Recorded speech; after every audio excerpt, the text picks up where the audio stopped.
मैं मगध काल का वही शिल्पकार हूँ जिसे राजा बिंबिसार ने इस विशाल पहाड़ी को काटकर सोने छुपाने के लिए गुफा बनाने का आदेश दिया था। लेकिन इसको खोलने का राज आज तक कोई नहीं जान पाया है। आओ मैं बताता हूँ कि मैंने इसे कैसे बनाया था। राजा बिंबिसार चाहते थे मैं ऐसी गुप्त गुफा बनाऊं जिसमें कोई मनुष्य क्या चींटी भी प्रवेश न कर सके। इसके लिए मैंने मगध के राजगीर में वैभार की पहाड़ी को चुना, क्योंकि ये स्थान धन छुपाने के लिए शांत और सुरक्षित था। मैंने इस गुफा में 2 बड़े कमरे बनाए थे, जिनमें से एक को हजारों टन सोना रखने और दूसरे को विशाल सेना के ठहरने के लिए बनाया था, जो इसकी रक्षा करती थी। दोनों कमरों को ऐसे पैक किया था कि कोई महाज्ञानी भी यहाँ की भूल भुलैया को पार करके आसानी से न पहुंच सके। इन तक पहुंचने के लिए एक बहुत संकरी सुरंग इस तरह से बनाई थी कि इसके अंदर केवल एक व्यक्ति ही आ जा सकता था। इतनी कड़ी सुरक्षा के बाद हमें लगा अब ये धन एकदम सुरक्षित है, लेकिन हम गलत थे। यहाँ तो घर के भेदी ने ही लंका ढाई दी है।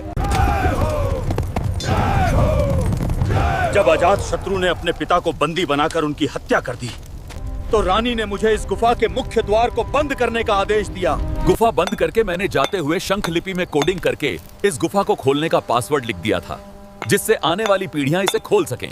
हम चले गए, किंतु हमारे जाने के बाद अजात शत्रु ने इस गुप्त धन प्राप्त करने के लिए बहुत प्रयत्न किया, लेकिन हर बार उसके हाथ असफलता ही लगी। असंभव। समय बदला और फिर आया 19वीं सदी का वो दौर जब संपूर्ण भारत को लूटने के बाद गोरों की नजर पड़ी इस गुफा की ओर। वो भिखारी खजाने को ट्रेन से लंदन ले जाना चाहते थे। इसके लिए इस लिपि को पढ़ने की कोशिश की, लेकिन ये लिपि तो हमारे साथ ही समाप्त हो गई थी।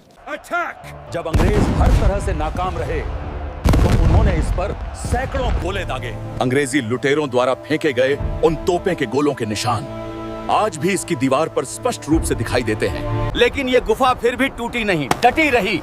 आखिर टूटती कैसे अंबुजा सीमेंट से जो बनी थी। इसके पीछे कोई जादू नहीं, बल्कि पत्थरों पर खास लेप लगाकर उनको इंटरलॉकिंग कर दिया जाता था, जिससे ये ऐसे जुड़ जाते थे मानो दोनों एक ही पत्थर हों। ये वज्र लेप चूना, गुड़, दाल, सोमरस और कुछ खास जड़ी बूटियां का एक अटूट मिश्रण होता था। मेरे इन हाथों की प्राचीन शिल्प कला और अनूठी रॉक लॉकिंग विधि के आगे सबको झुकना पड़ा, जिससे आज तक कोई हाथ नहीं लगा सका है।